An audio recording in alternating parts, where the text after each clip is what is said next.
जो डीसी और डीआरओ के ऊपर डंडा चला के ठप्पे लगा के इलेक्शन चोरी करेगा, उस चोर को हम चोर ही बोलेंगे। साहब ये बताएंगे वो इलेक्शन कमीशन जो इतना बाख्तियार है कि वज़ीर आज़म को नोटिस कर सकता है, बुला सकता है, उन्हें इलेक्शन कमीशन के नोटिस कर सकता है, वो सिंध हुकूमत के सामने क्यों बेबस था? ये सारा मामला तो सारा इख्तियार तो इलेक्शन कमीशन का था। तो इलेक्शन कमीशन से आप इस्तीफे का मुतालबा किए, ये पहले भी मुतालबा करते रहे, लेकिन वो आप मुतालबात में तो नहीं मानते। इसमें कानूनी तौर पर क्या ऑप्शन है आपके पास इलेक्शन कमीशन के खिलाफ इन सबूतों की बुनियाद पर? अच्छा, आपने अच्छा याद दिला दिया कि वो इसी इलेक्शन कमीशन ने असद उमर के ऊपर वारंट ऑफ अरेस्ट इशू किए हुए हैं। ठीक है ना, जो ठप्पे लगा रहा है, जो इलेक्शन चुरा रहा है, जो सारा मीडिया पाकिस्तान का दिखा रहा है, उनसे सवाल कोई नहीं है। असद उमर वो कहते हैं जी इनको क्यों गिरफ्तार कर देना चाहिए। उन्होंने कहा जी ये हमारे बारे में ऐसी बातें करता है, हमारा दिल टूट जाता है, तो इसको अरेस्ट कर लेना चाहिए। खुदा का खौफ करे। देखिए, हमारा रेफरेंस जो है वो पहले हम फाइल किया हुआ है एक से ज़्यादा इलेक्शन कमीशन के मेंबर के ऊपर, और हमारी उम्मीद ये होगी और हमारी रिक्वेस्ट ये होगी, इल्तजा होगी अदलिया से कि वो रेफरेंसेस जो हैं अब उसके ऊपर फैसला किया जाए। 2023 इलेक्शन का साल है, इंशाल्लाह ताला यहाँ पे सूबाई इलेक्शन भी होने इसी साल में, कौमी असम्बली के इलेक्शन भी होने इस साल में, और ये इंतहाई ज़रूरी है कि इलेक्शन कमीशन जो है वो एक गैर जानिबदार इलेक्शन कमीशन हो, एक ऐसा इलेक्शन कमीशन हो जिसके ऊपर पाकिस्तान के अवाम का एतमाद हो। लेकिन जो रिकॉर्ड को देखा जाए, इलेक्शन कमीशन हो, वफाकी हुकूमत हो, सिंध हुकूमत हो, डेमोक्रेटिकली जो बंदा आगे बढ़ता है उसकी बात सुनी भी जाती है। पिछले 9 माह से आप ये कुछ कर रहे हैं, क्या कोई अपनी लाइन ऑफ एक्शन, आप मैं ये नहीं कहता कि अनडेमोक्रेटिकली आप मूव करें, क्या लाइन ऑफ एक्शन चेंज करने के हवाले से पार्टी के अंदर मुशावरत हो रही है? देखिए, मुझे एक चीज़ सच्ची बात है, मुझे पूरा आपका सवाल समझ नहीं आया, लेकिन अगर आप ये कह रहे हैं कि तहरीक इंसाफ जो है वो यकीन रखती है जमहूरियत के अंदर, और हमारी नज़र के अंदर पाकिस्तान का मुस्तकबिल जमहूरियत से जुड़ा हुआ है, तो ये तो बिल्कुल दुरुस्त बात है। और उसके लिए तहरीक इंसाफ को जब एक गैर जमहूरी अमल होता हुआ नज़र आया, एक बैरूनी मुदाखलत के ज़रिए पाकिस्तान के अंदर मैंडेट छीनता हुआ नज़र आया, उस मैंडेट के ऊपर भी बड़े सवालात उठाए जाते हैं कि क्यों हुआ और वो कैसे हुआ।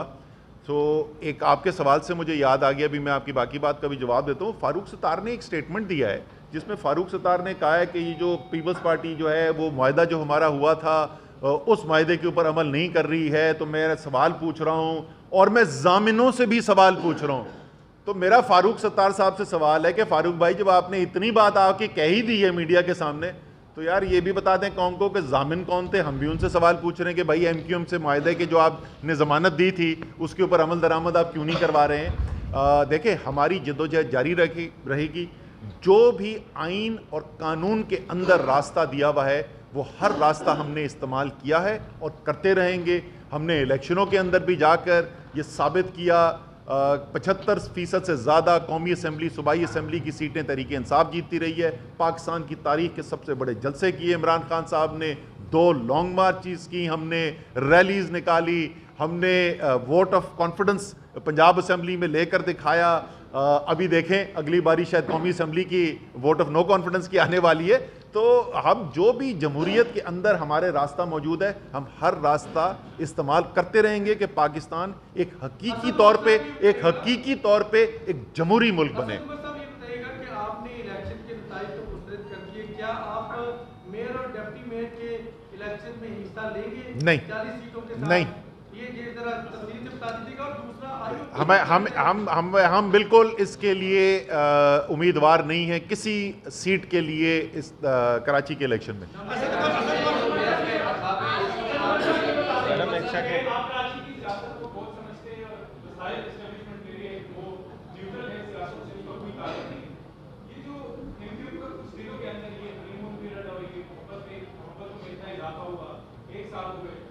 आपको लगता है कि आपके अर्बन जो फ्रेंचाइजीज है उसको डिस्टर्ब करने के लिए मंसूबा तैयार किया जा रहा है? देखिए, इस वक्त कराची के अंदर जो अमूमी तौर पे तज्जिया है, जो कराची की गली कूचे के अंदर बात हो रही है, वो तो यही हो रही है।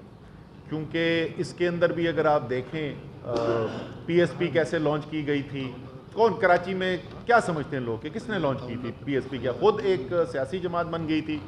फिर वो क्या क्या नहीं कह चुके इसी MQM पाकिस्तान के बारे में, जिसका आज वो हिस्सा बन गए हैं।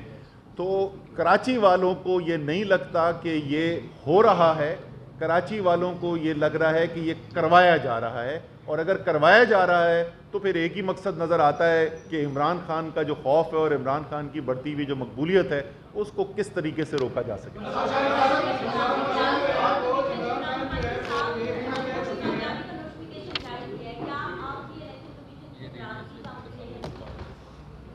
सॉरी जी, मुझे ये 1 सेकंड ये पर्ची आ गई थी, आप रिपीट कर देंगे सवाल?